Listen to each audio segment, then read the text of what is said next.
In the days of old, when kingdoms rose and fell under the watchful gaze of the stars, there was a land called Israel beset by a formidable enemy, the Philistines.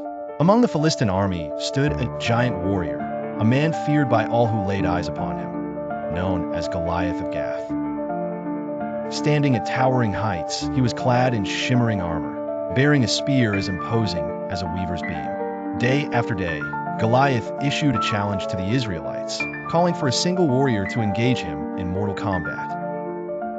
His voice thundered across the valley, but none dared to meet his call. The hearts of warriors quailed in fear as his words echoed with disdain. Yet, in the shepherd fields of Bethlehem, there dwelled a boy named David. He was tender in years, but brave of heart, skilled not in the wielding of sword or shield, but in the artful dance of stone and sling. David, hearing of the plight that gripped his people, journeyed to the encampment, bearing simple gifts of bread and cheese for his brothers.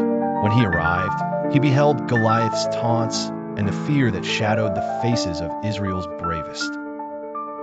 David's spirit was stirred with righteous anger, not for the bravery of Goliath, but for the shame that lay heavy upon Israel. Resolute and undeterred by the dread that captured his kinsmen, David approached King Saul and spoke earnestly, "Let no man's heart fail because of this Philistine. I, thy servant, will go forth and fight him." Saul, doubtful yet moved by youthful valor, offered David his royal armor, but David would have none of it. Instead, he took his staff, selected 5 smooth stones from a brook, and placed them in his shepherd's pouch, gripping his sling tightly.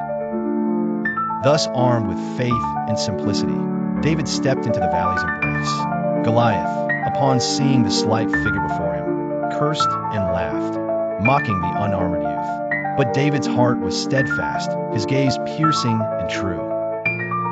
As Goliath advanced, David reached for a stone, setting it upon his sling with deft fingers. With a single, fluid motion, he released it. The stone flew swift and unerring, striking Goliath upon the forehead, and the giant of Gath fell with a mighty crash. Victory was David's. The shepherd had slain the warrior with nothing more than an unwavering faith in a well-cast stone. His triumph was celebrated by his people, a testament to courage, will, and the divine power of destiny that guides the humble to feats of greatness. David's name echoed through the ages, forever entwined with the tale of how a simple shepherd defeated a giant.